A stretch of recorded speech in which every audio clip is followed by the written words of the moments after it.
Hey there, it's Trey Kay.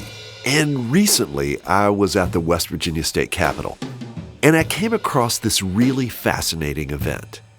The idea was to help people understand what it's like for the first few weeks after a person is released from prison. I want to welcome you to the reentry simulation. Can you all hear me okay?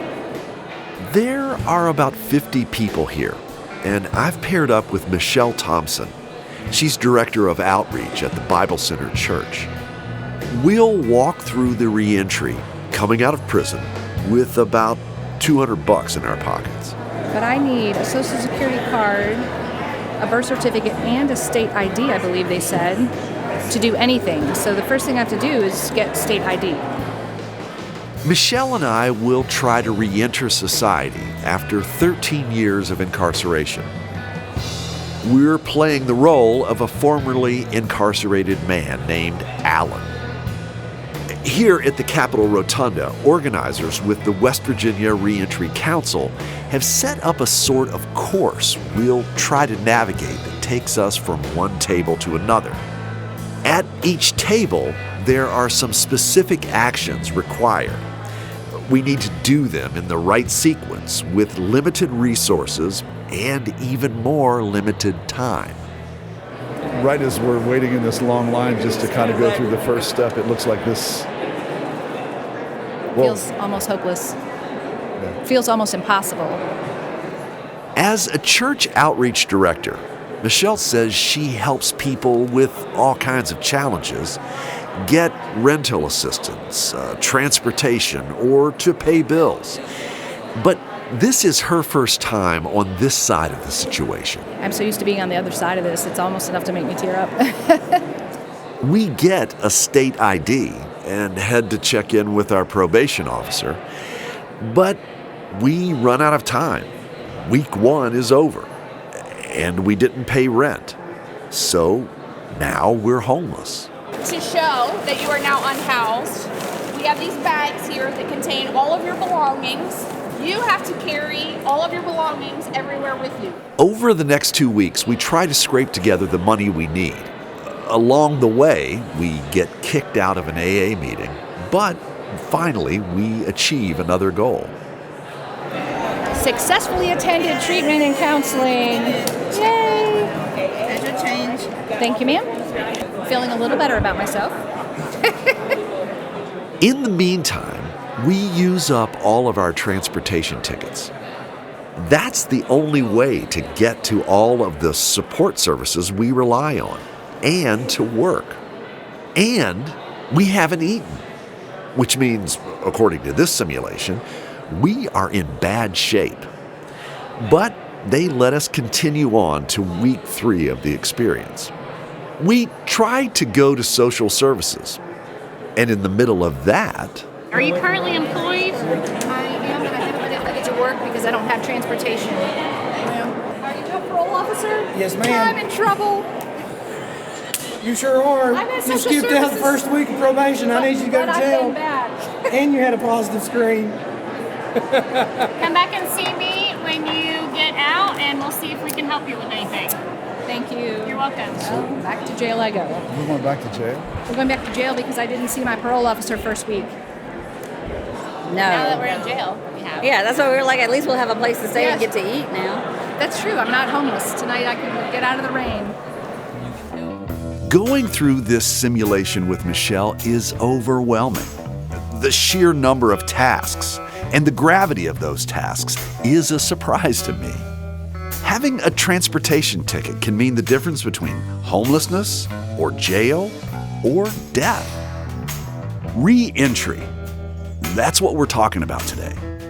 What happens, or doesn't, when someone is released from prison? From PRX and West Virginia Public Broadcasting, I'm Trey Kay, and this is Us and Them, the show where we tell the stories about the things that divide Americans.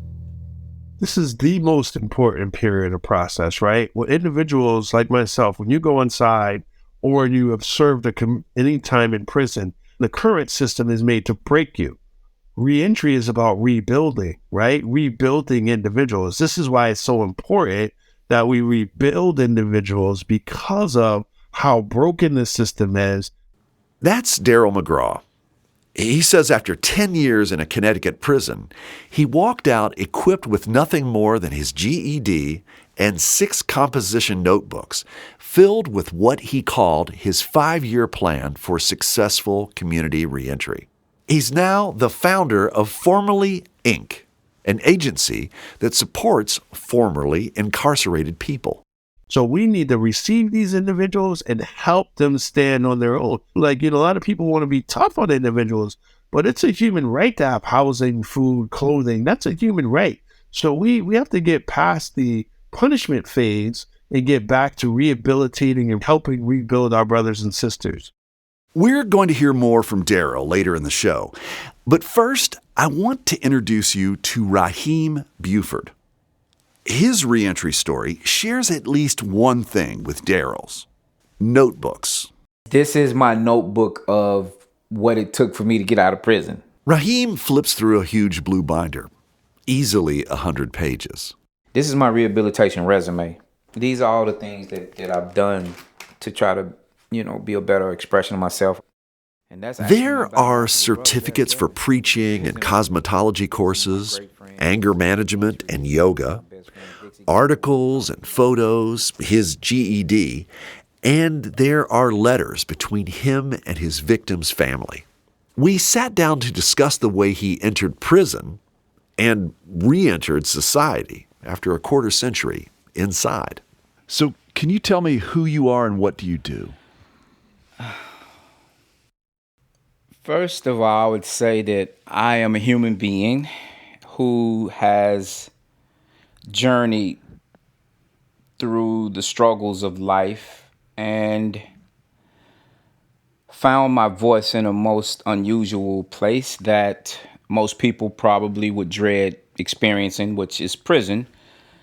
And I would consider myself a concerned citizen of society, a social justice advocate, an organizer, an activist, a friend, a narrative shaper, shifter, changer, someone who believes in humanity and who wants to participate as fully as possible in life. How long were you incarcerated? I was caged for 26 years of my life, from age 18 to 44, 7 different prisons throughout the state of Tennessee.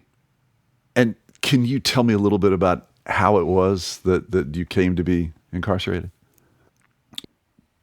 9 months prior to the incident, which occurred April the 24th, 1989, I had been released from the juvenile detention center.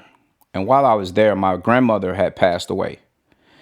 And it was the first time in my life that I had felt pain and no one had hit me. And something clicked inside of me that made me so negative that it changed my life forever.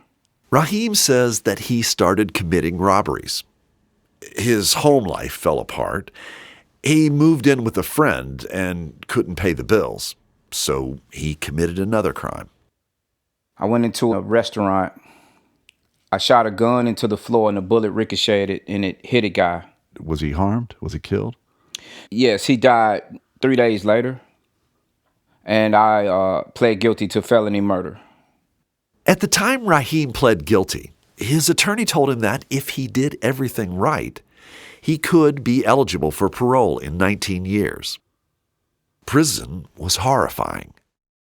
They shave all your hair off, shave your mustache, Right. and they take your civilian clothing, replace it with state garments, examination. It's like what happened hundreds of years ago on the slave auction block. There's a lot of fear. Yes, there were conflicting thoughts because part of wanting to do the right thing and better myself was I sought forgiveness. Early on, Raheem joined the Nation of Islam. A few months later, he was transferred to a different facility, and then he was transferred again. Other inmates of the same faith offered him protection and encouragement. They helped him get his GED. old heads in prison are supposed to be the wise guys. And they're encouraging me, young blood, stay focused. You got potential. You're going to make it. You're going to get out of prison. I'm believing what they're saying, and I'm acting in a way that reflects that, because I'm not getting into trouble, at least not yet. The next few years for Raheem are filled with extreme highs and lows. He cannot live up to the tenets of Islam, so he leaves. He starts selling drugs on the inside. He gets in serious trouble more than once, has a few stints in solitary. His dad dies, and then... The call that you don't want to get from prison is the call to the chaplain's office. My mother's crying, and she's telling me my sister's dead. And not only is my sister dead, but my sister is murdered. This is what I told myself. I said, this is what you did to somebody else's family. Oh, wow. Because the thing that I was doing was trying to avoid the responsibility for what I had done consciously. And then when my sister was murdered, it made it all real in a way that I never could have experienced it.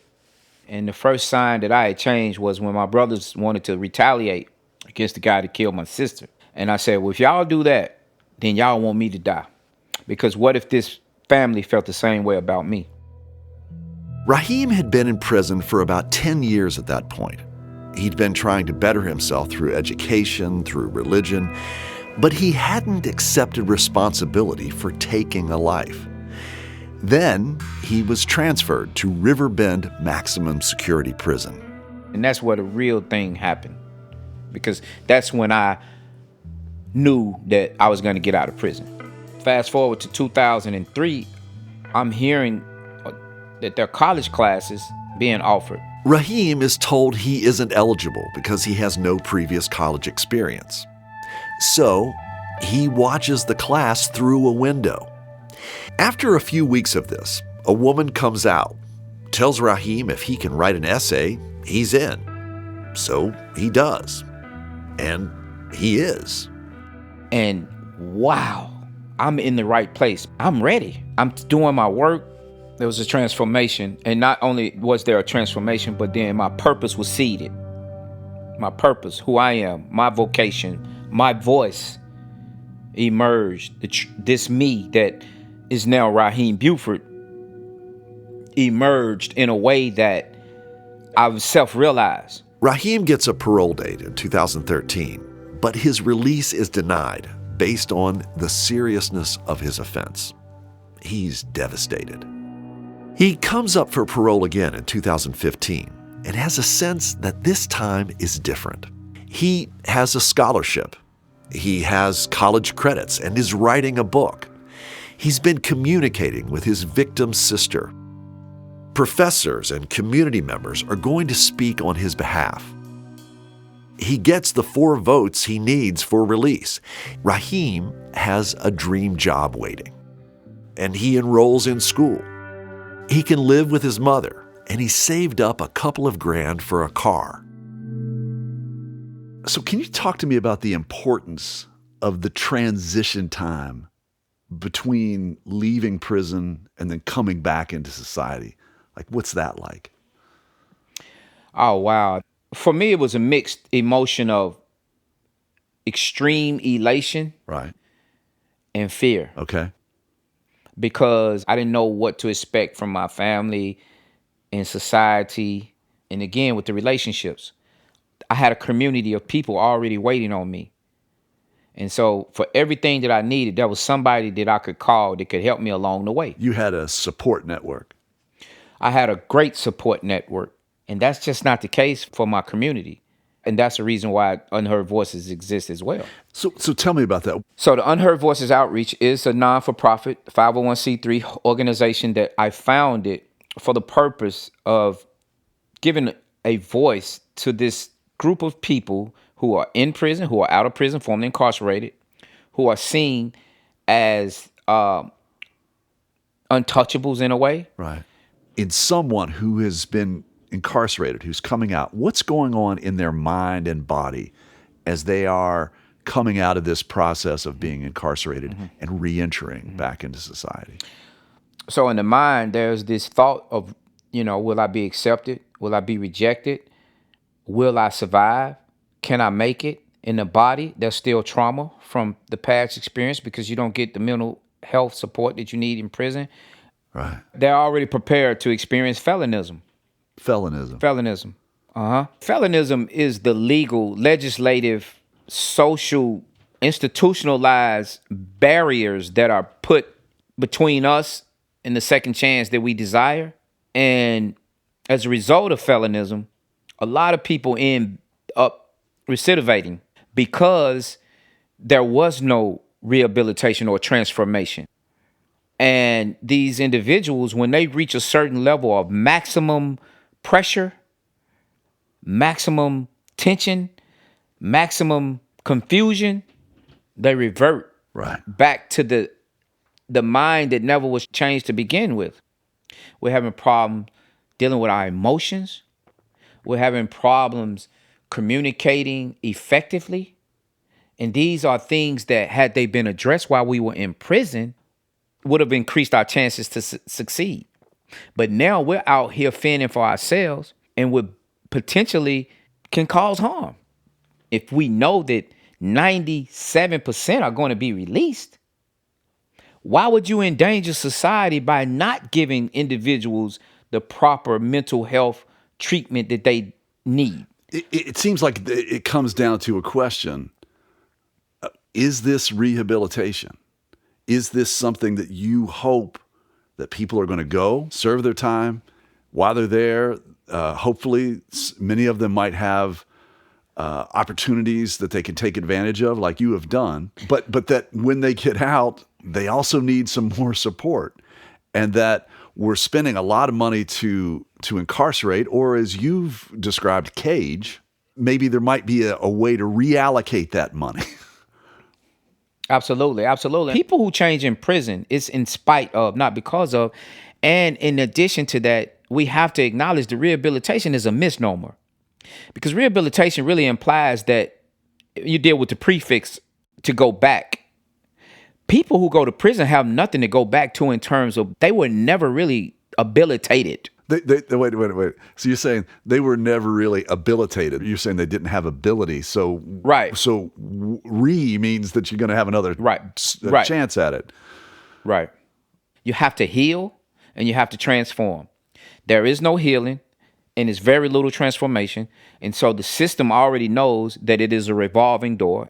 Can you imagine what's happening to human beings who are put into a system, their humanity is removed, they're giving these subhuman titles, inmate, convict, criminal, whatever, and they're creating codependency by giving you every single thing that you need: food, clothing, shelter.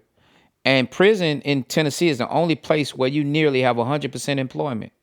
So I'm totally creating a dependent person upon a criminal legal system. And this same person who didn't have to go look for a job, the job was right here, the money, paychecks, everything was all in one place. And then you put this same person right back in society. But even before you get to felinism, you have a mentality of a person who cannot succeed because he or she is out of place in a world that you really have to be functional. But it sounds to me like what you're saying is that this is not just a one-way street. Right. That in many ways, folks like you who were incarcerated, you're actually doing your part to keep your part of the street clean. Right. And when you say felonism, you're saying if we want a system, and again, I'm going to use the term rehabilitation again, but if we want something where people are going to be accountable for the wrongs that they have done, but we want to have the opportunity for them to come out, then we also need to the people on the outside need to do some internal work to keep their side of the street clean as well. Right. We have to create space for a second chance society to exist. So that means people on the outside have to do some work as well. We have to be partners. You have to be a neighbor. You have to be welcoming. Like, tell me how it is that you see this as an us and them dynamic. When people refer to you as an ex-con or something that is subhuman, I can't trust you. And since I can't trust you, I got to put some distance between you. So just like we sent you to prison, we're still not ready for you to come. So we're going to put up these psychological institutional barriers so that we can frustrate your efforts. And we're going to show you that really you haven't changed. But some of us believe in second chances, right? And some of us believe in this idea that America is that place where you can overcome whatever your past is. It's possible for everyone if we get the resources to put people in position to succeed. Because if it's us against them, or if it's us and them and not against them, but it's us and them, if us and them can at least talk, maybe we can create a new reality at some point. Raheem says people of all ages, faiths, races experience challenges when they re-enter society. And that's why he started his nonprofit. People like Thomas Murphy, or Tom Tom, are the reason he continues his work. So, let me let him know I'm here. I'm here, Raheem. All right. Hey, Tom, just be yourself, man. Don't change. Be the Tom that I know. That's what we need you for, all right? Okay, bro. All right. I'm telling you this story. I got you, Tom. Okay. All right, be your normal self. Okay.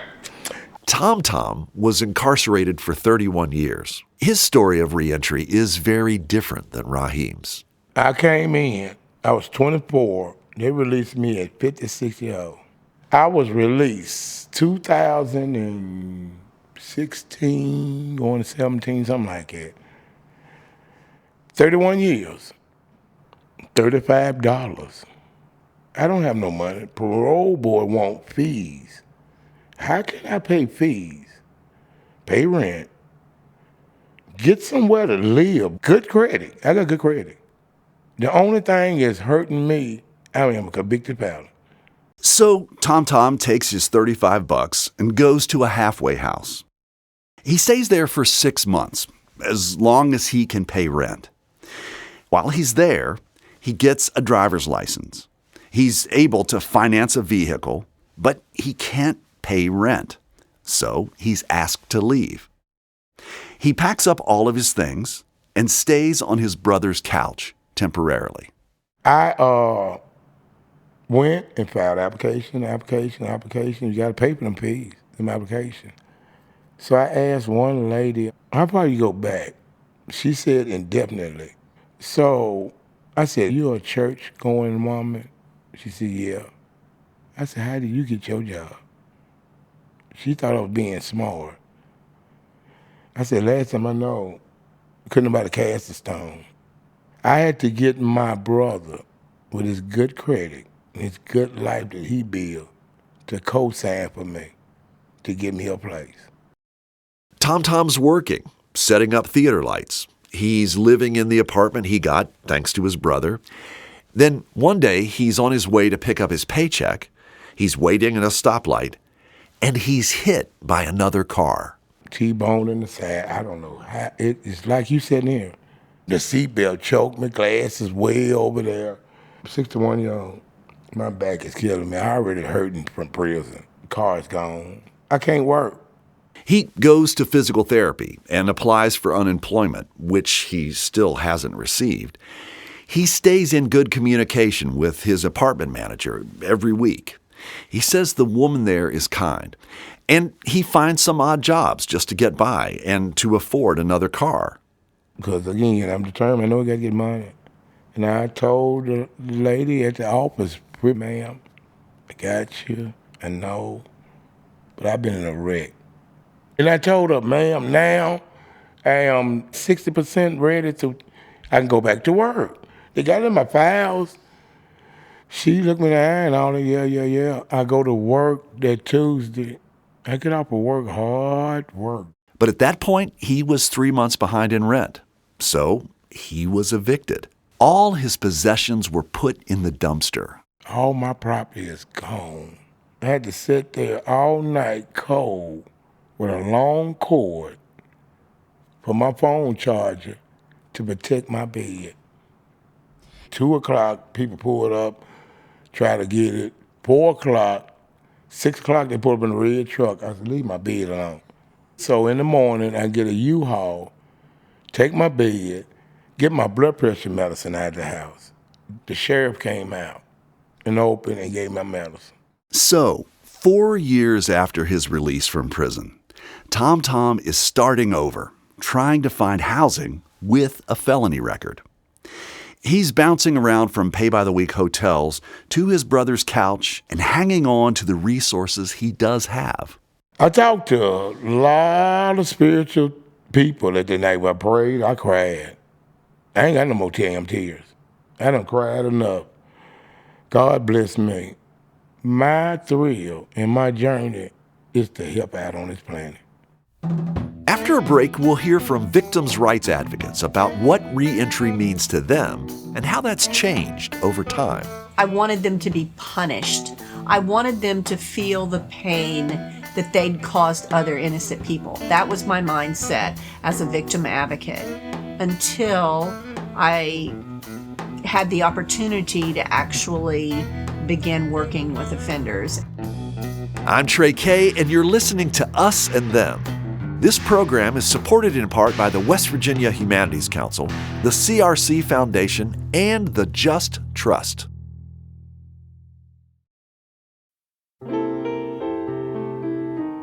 In difficult times, music gives us peace, brings us together, and helps heal us. It calms our nerves and brightens our days. That's why we're bringing you classic episodes of Mountain Stage on air and in our podcast. This is Larry Gross, host of Mountain Stage. Find something that's familiar or brand new and feel the power of live music on our website, mountainstage.org.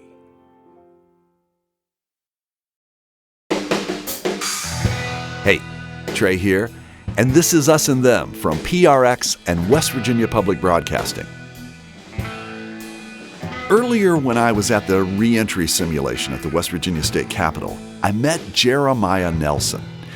He's with the West Virginia Reentry Council and the REACH initiative. REACH stands for Restore, Empower, and Attain Connections with Hope. They organized the event. Jeremiah says for some reentering society after incarceration, the most important things can be the most basic. Birth certificates, social security cards, IDs, and transportation make the difference between surviving in the outside world and landing back inside. In prison, he says a person only makes about 100 decisions a day.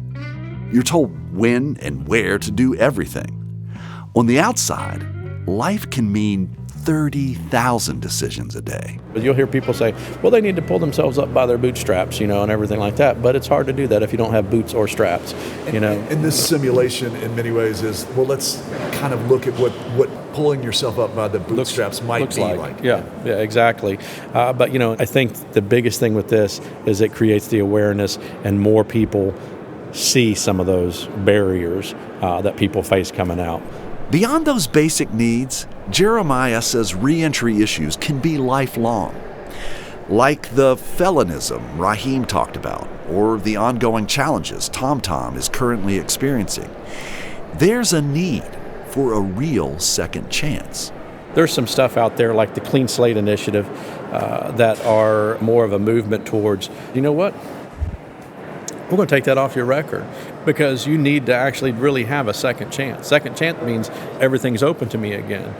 For a mistake that a person makes, for me 17 years ago, or for someone who's 18 or 19 and who is now 40, 50 years old, why should that still be hanging over their head that many years later?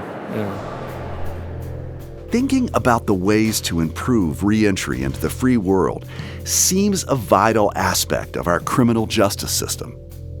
But I also got to thinking about how all this sounds to the victims of crimes. People who survive an armed robbery or carjacking can experience lifelong trauma. The family and friends of those injured or killed in crimes rarely get a second chance. Two women from Tennessee are working to help define what a victim-centered approach to reentry might look like. My name is Verna Wyatt, and I'm co-founder of Tennessee Voices for Victims. I've been a victim advocate since 1991 when my sister-in-law was raped and murdered. And I am Valerie Craig, and I am a victim advocate. I'm a co-founder of Tennessee Voices for Victims. And I always just say that I was called into this line of work. Verna, you just mentioned that you are a survivor of homicide. Is that how you got into this work? Yes. My sister-in-law, who had been my best friend for 15 years, when she was murdered, my whole world turned upside down, and nothing was ever going to be the same again. And what I found was I was so angry at the system. I was so angry at people that could do such horrible, despicable things to innocent people that I wanted to prevent that from happening to other people. The pain that's caused from a murder is so intense. It's so unfair. There's so many emotions that flood your psyche all at the same time that it's just overwhelming. And it's overwhelming forever. The people that experience homicide just have to learn to live in and create a new normal. And it's hard. And so I wanted to prevent other people from having to do that hard work. Briefly, I think you both met in another organization and then you pulled together in prisons. Yes. And can you tell me the before and after on this shift? I had no pity or sympathy for people who were incarcerated because the majority of victims that I have worked with, Valerie has worked with, have been victimized by repeat offenders. So I wanted no special circumstances for offenders. I wanted them to serve their full time. I wanted them to be punished. I wanted them to feel the pain that they'd caused other innocent people. That was my mindset as a victim advocate until I had the opportunity to actually begin working with offenders. And if you had told me that Valerie and I would be teaching in prisons and working with incarcerated men and women, I would have said, you have lost your ever-loving mind. But the reality is also, though, advocates in general would have said that at that particular point. You know, the whole concept of us versus them has been alive and well in this field. And I mean, to this day, people still don't totally understand why victim advocates would go into the prisons.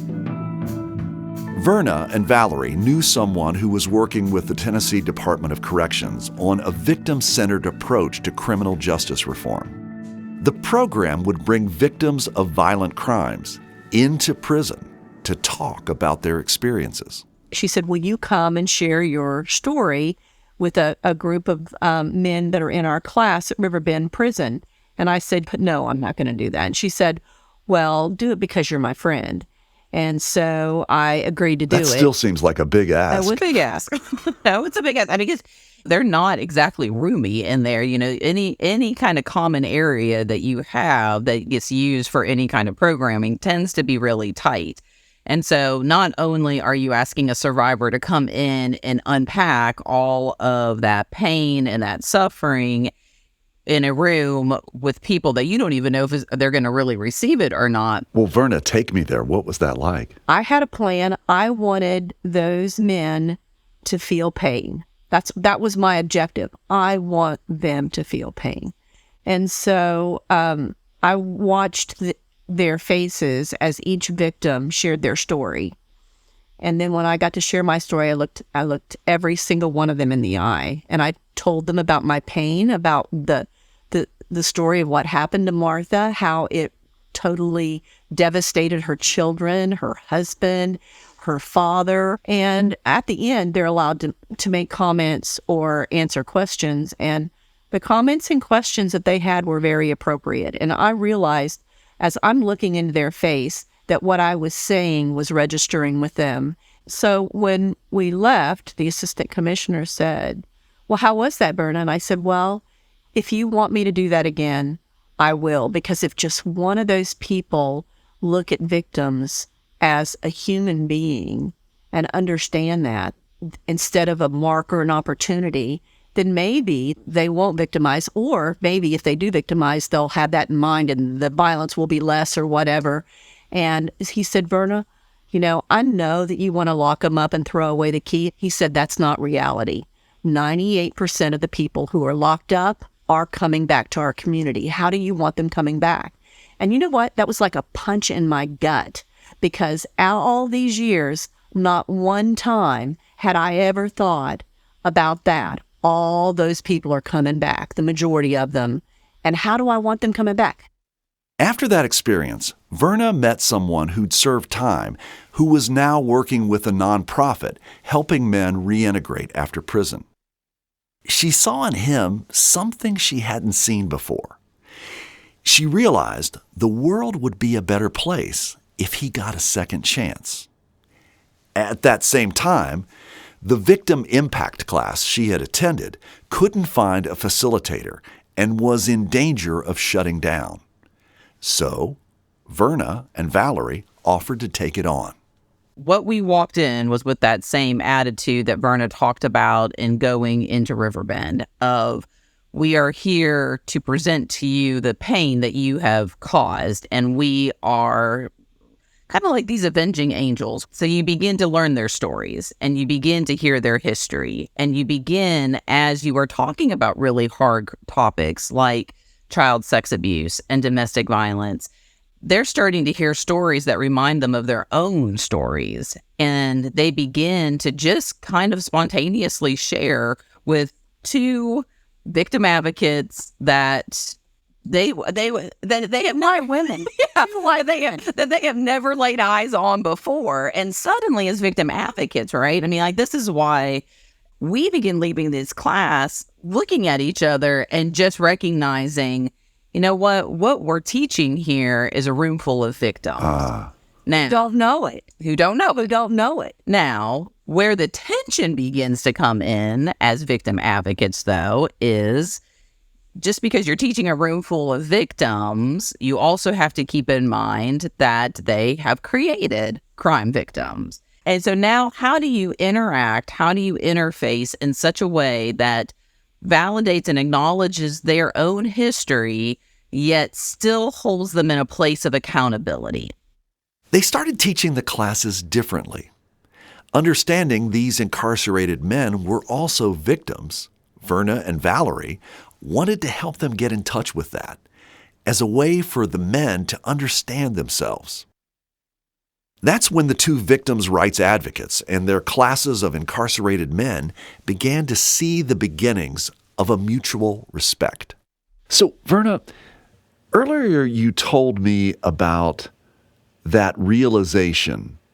You would like to lock them up and throw away the key, but the reality is that these people are going to be coming out. Can you help me understand how you define what reentry is for you? What is that like? Well, it's scary the way it's happening now.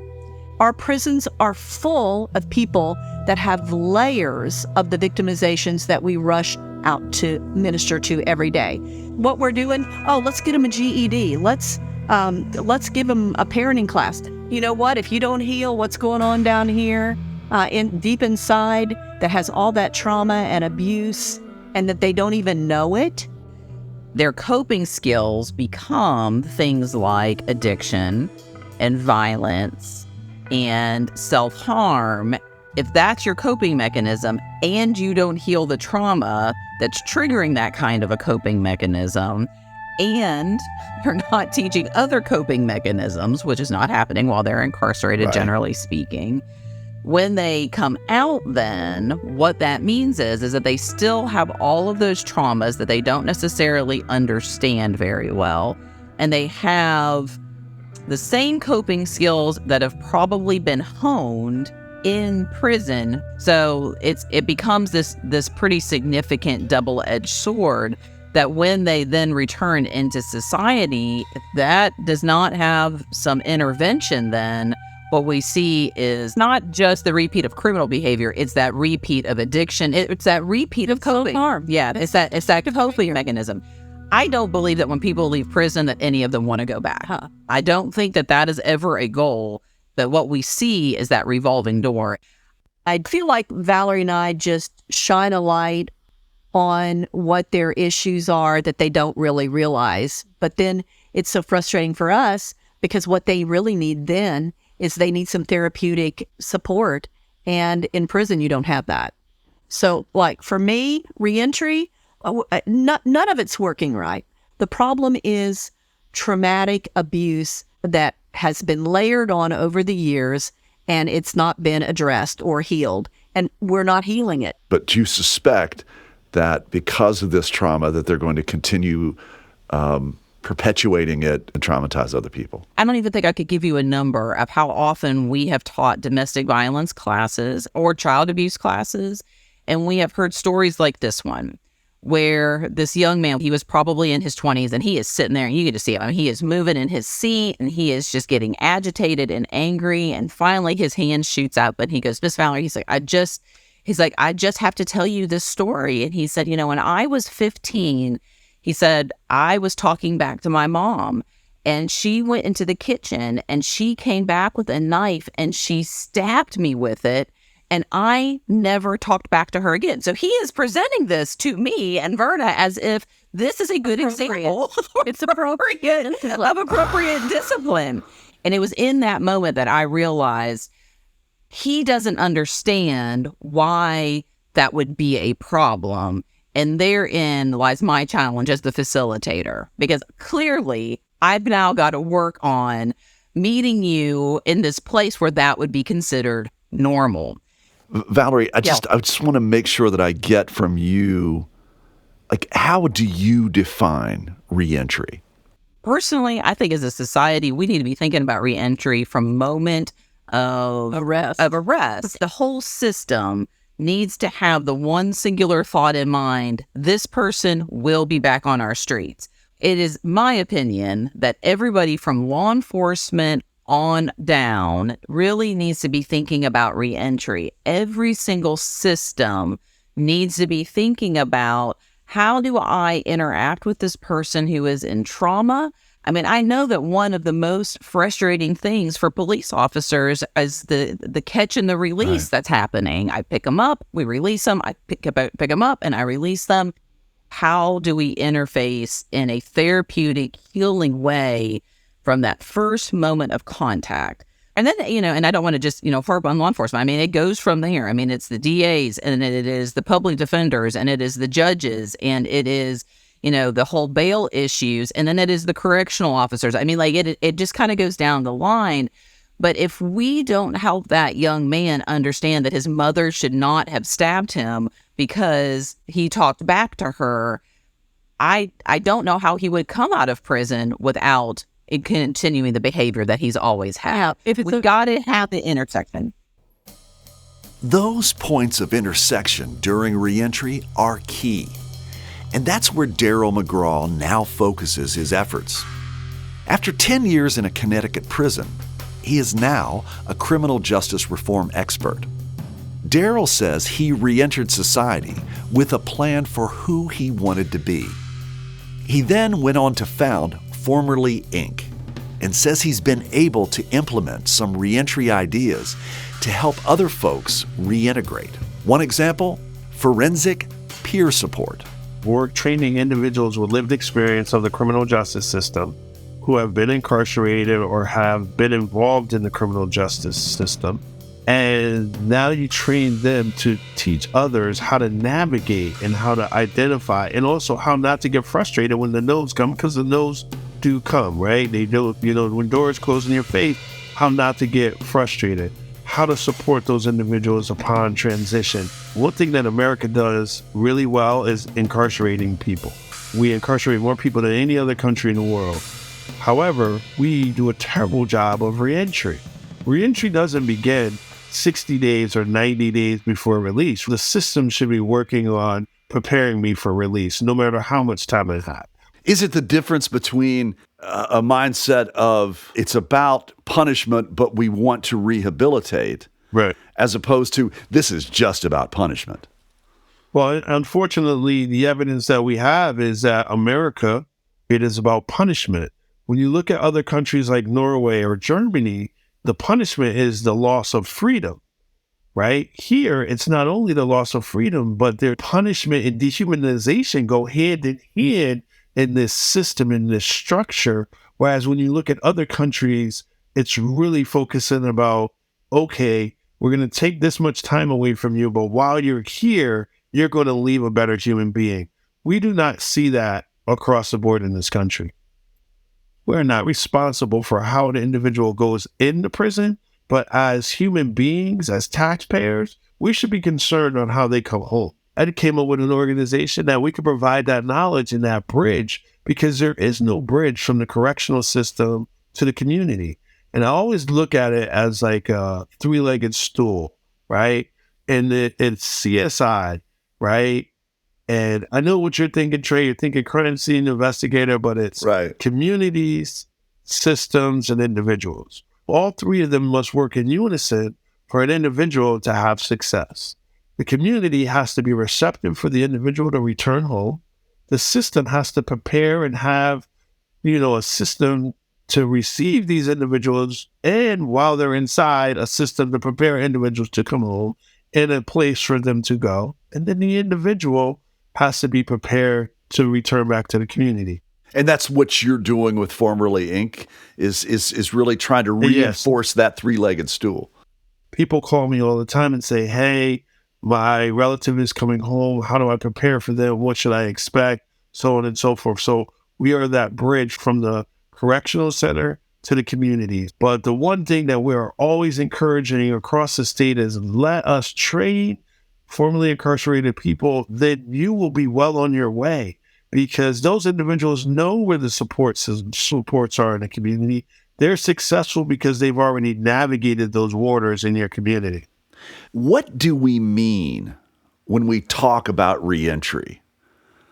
And I guess what I'd like to know is, why is this such an important period or process? This is the most important period of process, right? The current system is made to break you.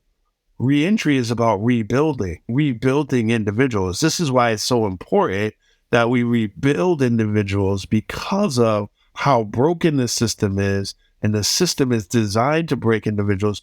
So we need to receive these individuals and help them stand on their own. How do reentry and recidivism correlate? They go hand in hand. Our country operates at a 70% recidivism rate. And the unfortunate part about the 70% recidivism is this: we put millions of dollars into the correctional system. And that 70% is when those people cycle back into the system. So if you do reentry well, you will see a lower recidivism rate. And that starts from the inside. It's an inside job. A lot of my colleagues will say the system's working perfectly. They don't prepare individuals because they need you to cycle in and out. That's why prisons are built so well. It's $1 million business. So they want you to cycle in and out. My job is to disrupt that cycle by preparing individuals and saying, you don't never have to go back to prison. Can you walk me through some of the states who are doing particularly good with regard to their work on reentry? A lot of states have been receptive. My friends in Utah, they're doing some really amazing work out there. They've been receptive to the forensic peer support, so they've been doing that work. They have been doing the work where they have reentry centers, right? They'll have once a week where people who are impacted by the criminal justice system can come to the sheriff's office, and they have almost like a job fair, but it's like weekly, where they have different services, a service fair. So if you're impacted, you go there. They'll have like maybe Social Security or social services or these different areas. So there's a support system that's being there. What else do we need to transition from the system that seems to be more about punishment to a system that is about transformation and hopefully rehabilitation? We need a reentry czar, someone that oversees reentry, and that funding, real money is put towards reentry services nationally. Reentry and criminal justice reform should be a separate body, and somebody with lived experience should be running those systems and making sure that the large organizations with the great grant writers are not the only ones providing services, because the grassroots organizations are starving, yet doing really great work on the ground. Darren McGraw says it's vital to have people with prison experience making sure that when grants are written and programs start out, the money does what's intended when it gets to the streets. You know, I expected this story would show us a really wide chasm between the perspectives of advocates for victims' rights and those focused on a person's reentry from prison. But Verna Wyatt and Valerie Craig, who created Tennessee Voices for Victims, showed me another truth. They say many of us, including lots of men and women behind bars, are victims.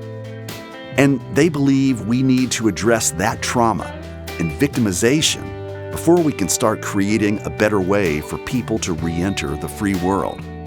And once they do, well, the conversations I've been having make me realize that we all can have some role to play in helping formerly incarcerated people succeed. Maybe it's reconsidering a neighborhood proposal for a halfway house, or broadening our understanding of what it actually takes to succeed in a second chance, and maybe supporting legislation and reform. Finding housing, work, those things take support. Being welcomed is key. That's part of what Darryl McGraw mentioned, that a community needs to be receptive. It's that three-legged stool, and each of us are a part of at least one leg of that stool.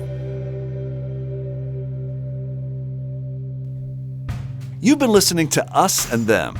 Our team for this show was me, Trey Kay, Tasha A.F. Lemley, Matthew Hancock, and Kate Smith. Special thanks to Steve Samra and Nikki Gozer. Michael Lipton, Tristan Lozow, and Ahmad Solomon wrote and performed the Us and Them show music. Mark Lerner designed our logo. The marvelous people at PRX and West Virginia Public Broadcasting make Us and Them possible. So do grants from the Corporation for Public Broadcasting, the West Virginia Humanities Council, the CRC Foundation, and the Just Trust. We'd love to hear your thoughts about this episode. Share them with us on our Facebook page or on Twitter at Us Them Podcast, or to me personally at Trey_K. Us and Them was originally developed with assistance from the mentorship program at AIR, the Association of Independents in Radio. Hey, we'll see you next time on Us and Them. Support for this podcast comes from the Corporation for Public Broadcasting.